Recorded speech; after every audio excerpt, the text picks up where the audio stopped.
Olá, o Entre Linhas de hoje começa num bate-papo com a escritora Luísa Romão. Na obra Também Guardamos Pedras Aqui, ela construiu poemas em diálogo direto com a Ilíada, o épico grego atribuído a Homero. O livro da poeta, atriz e slammer paulista foi o grande vencedor do Prêmio Jabuti de 2022.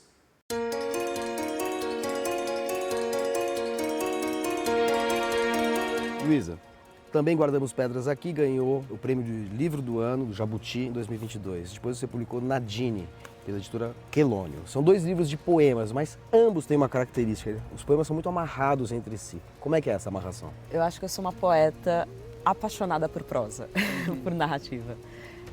Então, em geral, os meus livros eles têm um pouco essa estrutura, né? Ou essa quase que um arco narrativo mesmo que vai alinhavando todos os poemas. Isso já vinha desde o Sangria, né? O Sangria, a ideia foi recontar a história brasileira a partir de 28 poemas, a partir de 28 fotografias, trabalhando aí com uma ideia de um ciclo menstrual. E eu acho que a cada livro eu estou assumindo mais que eu sou uma poeta que gosta de personagem, que gosta de conflito, que gosta de estrutura dramática e que está aí enveredando para a narrativa. A literatura ocidental começou com uma guerra. O Também Guardamos Pedras Aqui foi uma releitura, né? Assim, eu costumo dizer, quase que um acerto de contas com Homero. Eu lembro que na virada de 2016 para 2017 eu li a Ilíada e eu fiquei muito horrorizada, assim, com a violência dessa narrativa, né? É um livro que relata a história de um massacre. E eu lembro de terminar de ler e falar, acho que é a obra de arte mais violenta que eu já tive contato na minha vida. E ao mesmo tempo, me intrigou muito pensar que o Ocidente vai escolher como pedra fundamental de toda uma tradição literária e também de uma tradição de pensamento político, estético, né, e de certas noções de democracia, de humanidade, com H maiúsculo, esse relato. Né? Então, o que revela dessa sociedade ocidental ser essa a narrativa fundante, né? E como que isso vai chegar nas Américas via processo colonial, enfim, né? Um processo brutal e que hoje de alguma forma se perpetua com essa literatura sendo também o cânone, né? E de outras poéticas não terem muitas vezes espaços nas grades escolares, nas ementas, né? Eu venho do teatro e essa literatura grega, essas tragédias, essas epopeias, enfim, são a base de todo o ensino teatral. Cada poema do livro é para uma personagem. Eu fui tentando recuperar, principalmente algumas figuras femininas, né, que não aparecem na história, no recorte que o Homero faz, como Polixena, Ilíone, as próprias Amazonas, né, a Pentesilea e o seu exército de mulheres que desaparecem, né, dos registros oficiais. Mas a Cassandra está presente, né, que é uma das figuras centrais, que é aquela que prediz, né, a derrota dos troianos e não é ouvida, é condenada a não ser ouvida enquanto profetiza, né? Exato, a Cassandra, além dela ser condenada a não ser ouvida, tem uma história anterior, né, de que Apolo tenta se deitar com ela e ela recusa. Ela resiste a um estupro. Exatamente. Então a gente pensa, né, nesse Deus que é um violador, que Zeus também, né, inclusive tem um dos poemas que eu faço, que ele é um picho para mim. Eu cheguei a escrever ele numa rua aqui em São Paulo uma vez. Pensar também desses deuses que são violadores, né? É a fundação desse patriarcado. Eu escrevi esse poema em 2018, que era um momento que a gente estava, né, com uma eleição presidencial muito acirrada, e eu lembro dos movimentos sociais, né, assim, as pessoas envolvidas com, enfim, né, com um Brasil mais justo, com um Brasil humanitário, falaram, olha, gente, não dá para aceitar uma agenda fascista, um governo desse, se for eleito, vai ter uma destruição gigantesca, né? E foi o que de fato aconteceu.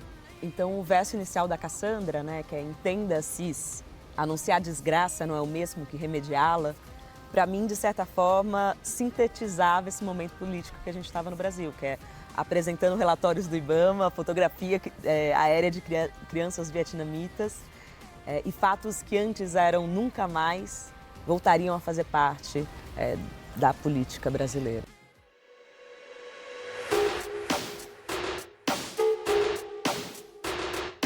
Agora, é interessante no seu livro que traz essa referência clássica do Homero, mas os poemas são completamente contemporâneos, tanto na sua temática quanto também na sua enfim, no experimentalismo linguístico que às vezes até lança mão de recursos visuais, como aqui no poema, não por acaso intitulado Homero, em que você coloca em preto tudo aquilo que os gregos fizeram aos troianos, e daí você faz uma comparação com o que é feito hoje em termos de violência e amplificado, né, retirando até o direito de enterrar os mortos, né?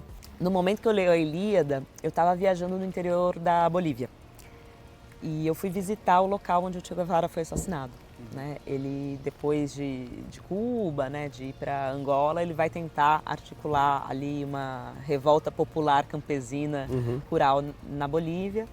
Os militares, então, fazem uma armadilha, ele é assassinado, ele e os outros guerrilheiros. Inclusive tinha uma mulher lá, que é a Tânia, cheguei a visitar o túmulo dela. E o corpo dele fica desaparecido por 30 anos. E eu lembro de, por um lado, estar lendo a Ilíada e, por outro, nesse território. E a gente pensa, né, se o Che, que é o Che, né, assim, esse ícone mundial, um homem branco, cisgênero, foi desaparecido, né, por tanto tempo, se a gente olha para a história da América Latina, né, a questão dos desaparecimentos de corpo é uma prática muito recorrente, seja nos períodos coloniais, seja durante as ditaduras, seja ainda hoje, né, com a ação das polícias militarizadas e das milícias. E no caso do poema por Homero, eu termino com esse verso que é: até os gregos tinham piedade. Ou seja, né, por mais bárbara que tenha sido esta devastação, esse massacre, ao menos o rito fúnebre foi permitido para o Heitor. E isso, infelizmente, na América Latina, muitas vezes é interditado.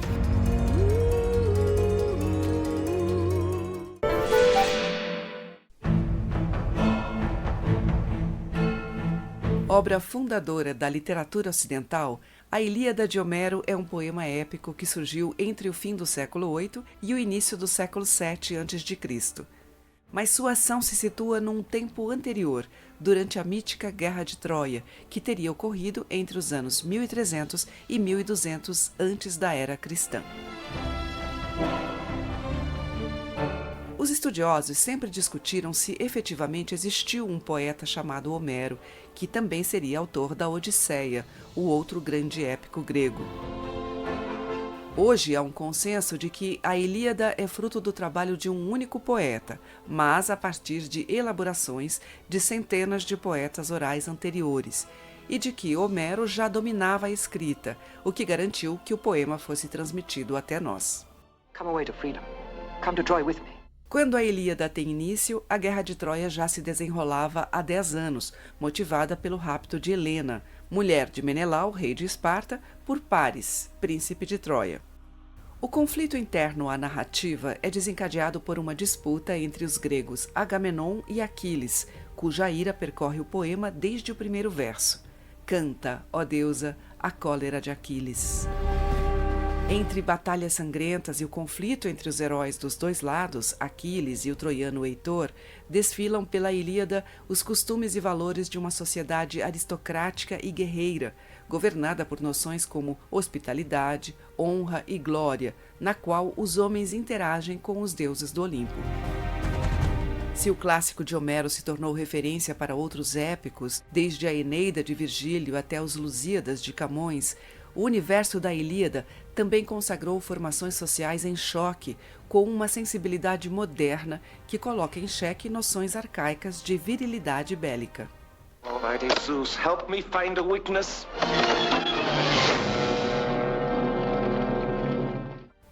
Sem prejuízo da admiração estética pela obra, o escritor Primo Levi, judeu-italiano sobrevivente de Auschwitz, e a filósofa francesa Simone Weil identificaram na Ilíada uma orgia de batalhas e um monumento à força bruta. E mais recentemente, Christa Wolf, escritora da ex-Alemanha Oriental, fez uma releitura crítica da Guerra de Troia pelo olhar de Cassandra. Tu as le don de prédire l'avenir, mais personne ne te croira. Personagem secundária na Ilíada, Cassandra foi a profetisa troiana condenada a fazer predições nas quais ninguém acreditava, e Christa Wolf encontrou nela a expressão de uma percepção feminina que denuncia a brutalidade do mundo viril masculino, vitimando indistintamente homens e mulheres. Le futur a pour moi cette seule phrase: Je serai mise à mort avant la fin du jour. Isso serviu de ponto de partida para uma abordagem da Ilíada, como a da poeta brasileira Luísa Romão, que utilizou uma passagem da Cassandra, de Christa Wolf, como epígrafe de Também Guardamos Pedras Aqui, livro com poemas que atualizam em nosso presente a violência das personagens de Homero.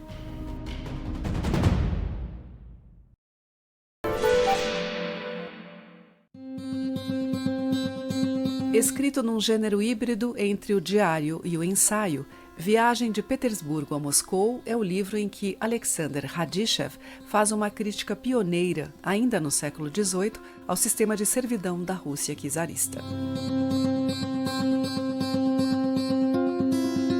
A Morte de Jesus é o romance que fecha a trilogia em que o sul-africano Coetzee imagina um mundo a salvo das catástrofes da história ao preço da apatia e do apagamento das utopias. Até agora inédito no Brasil, O Próximo e o Distante é uma antologia de ensaios e conferências do antropólogo francês Roger Bastide sobre o encontro de civilizações e religiões que observou no país. E A Fênix e o Tapete, narrativa que introduz elementos mitológicos no cotidiano de crianças inglesas, é um livro da britânica Edith Nesbit, precursora do gênero de fantasia presente em Tolkien e na saga Harry Potter.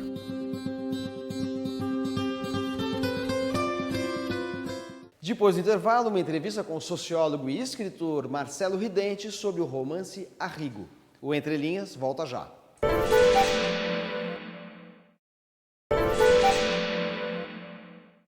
Professor e autor de obras de sociologia, Marcelo Ridente acaba de lançar o romance Arrigo, que faz uma incursão pela história do Brasil desde 1917 até o final do século XX, mesclando uma personagem ficcional com figuras históricas dos movimentos de esquerda.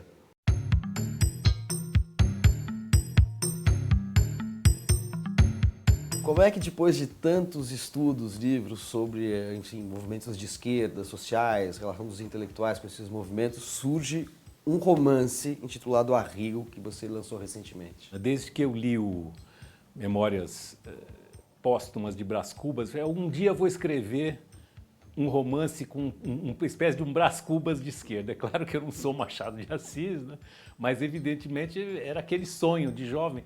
Isso ficou na minha cabeça há muitos anos. Eu escrevi vários livros, mas livros de não ficção. Quando você chega nos 60 anos, você fala, agora ou eu vou fazer ou não vou. Isso coincidiu com um fato da nossa vida social política, que foi a penúltima eleição no Brasil, em que a maioria do povo escolheu um candidato de extrema-direita, que eu nunca imaginei que pudesse acontecer de um candidato de extrema-direita ser eleito pelo voto popular, elogiando inclusive torturadores. Então eu disse, olha, eu tenho que mostrar que eu tenho que de alguma maneira romper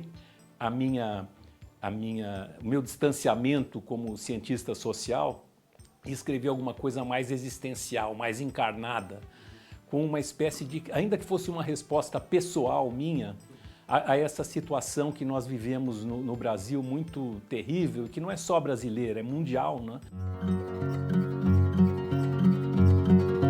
A gente tem em cena um biógrafo dele que vai visitá-lo, ele está, enfim, numa cadeira, dormindo, ou desacordado, ou morto, e o biógrafo se vê numa situação em que ele está trancado ali, enfim, porque a porta fecha, e ele começa a redigir, a partir das notas que ele já vinha fazendo, ele começa a redigir a história e interagindo também com toda uma memória do Arrigo que está nos quadros, fotografias que estão no apartamento do Arrigo, né?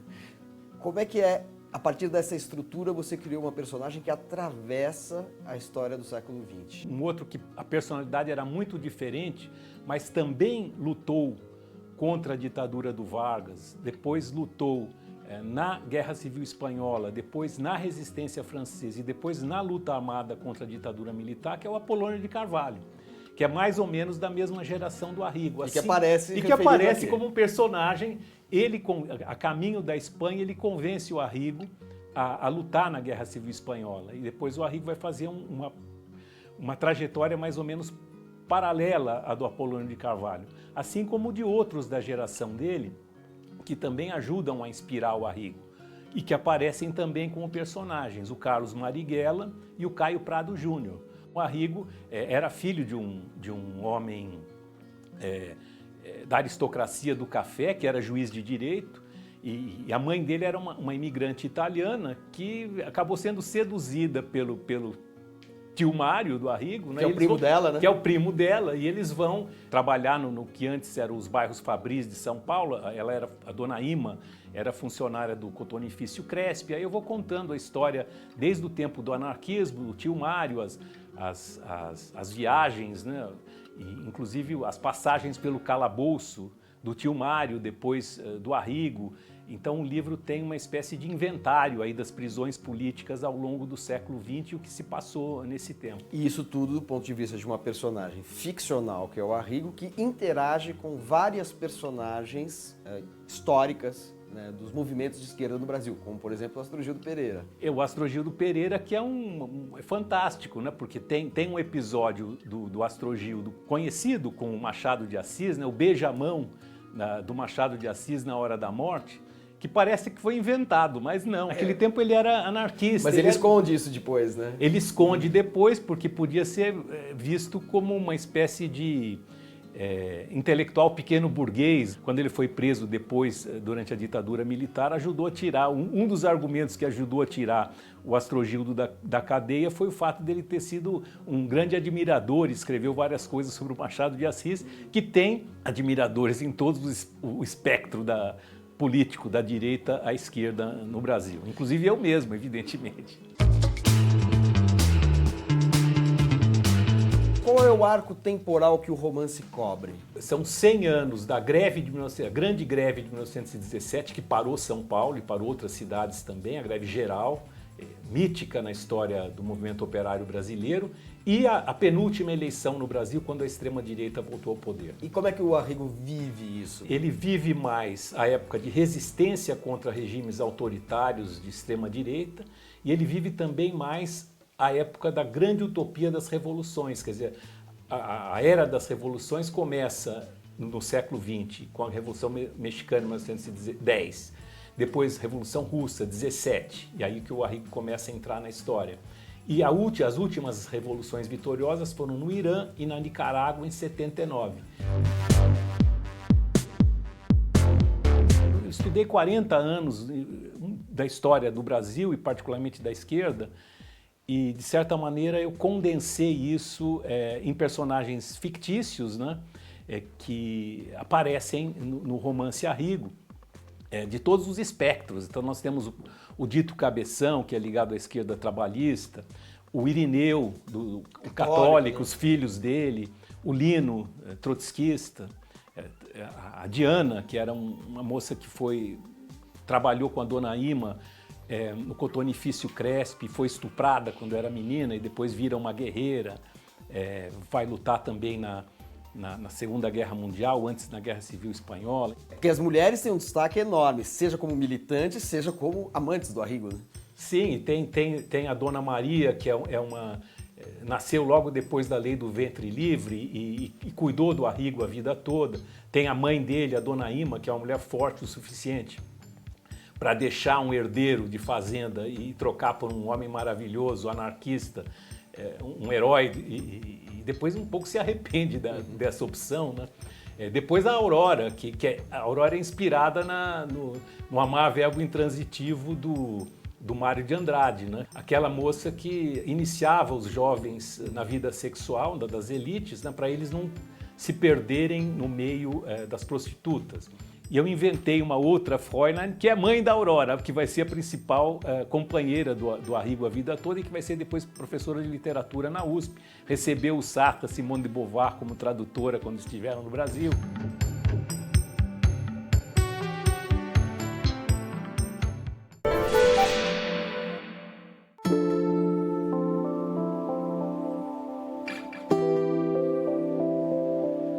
O livro que eu queria recomendar é O Fazedor de Velhos, do Rodrigo Lacerda. O livro conta a história do personagem principal, que chama Pedro, e é basicamente sobre o amadurecimento dele, a entrada dele na vida adulta. E não sei, é uma história muito simples, não acontece grandes coisas na narrativa, mas acho que o grande pega pra mim desse livro é a mensagem, que fala muito sobre essa questão de amadurecimento e de autoconhecimento e descobrir o que você quer para sua vida.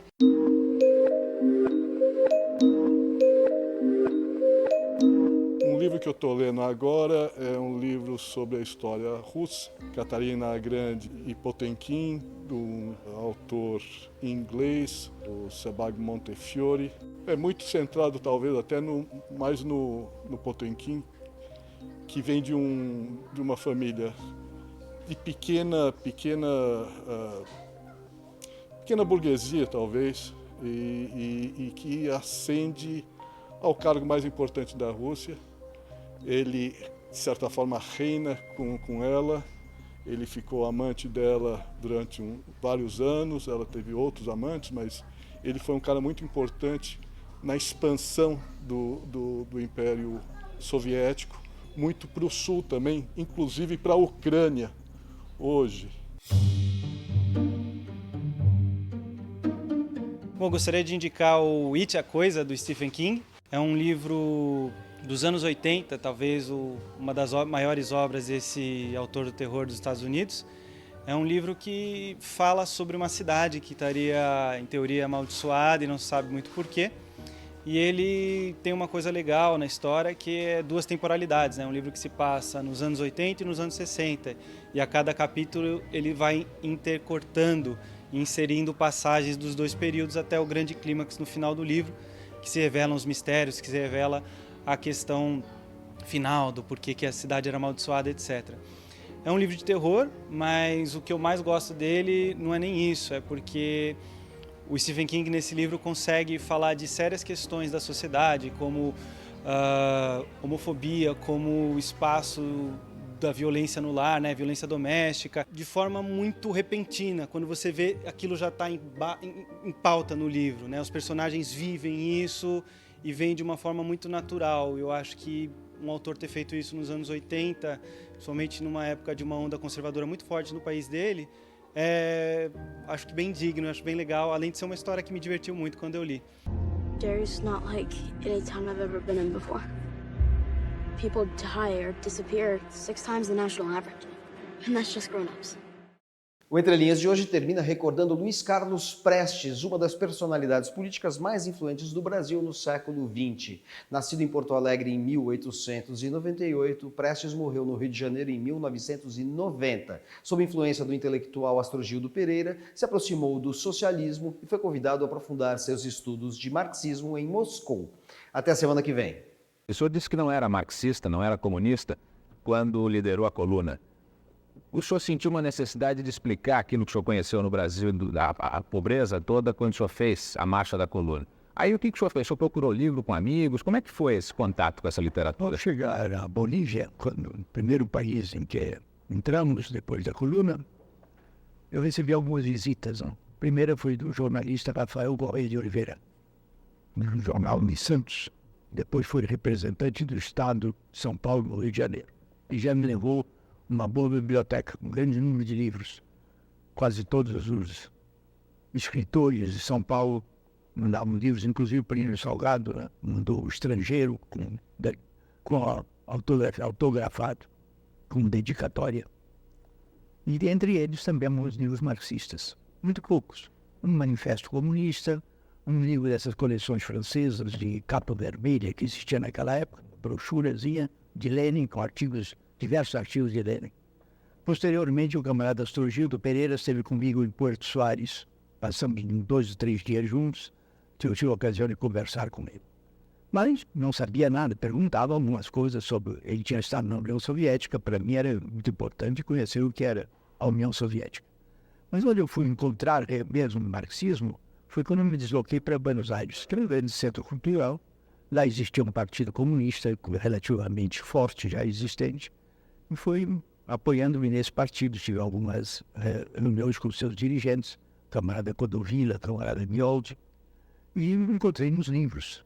E, pouco a pouco, comprei muito livro inútil, porque era um autodidata, a busca de livros de economia, que não me serviam, já não serviam para nada, até que encontrei a obra de Marx e comecei. E depois de sair de Buenos Aires, onde a minha situação era muito difícil, porque o número de brasileiros era muito grande, As visitas de jornalistas brasileiros também me tomavam muito tempo, mas eu fui trabalhar como engenheiro na província de Santa Fé.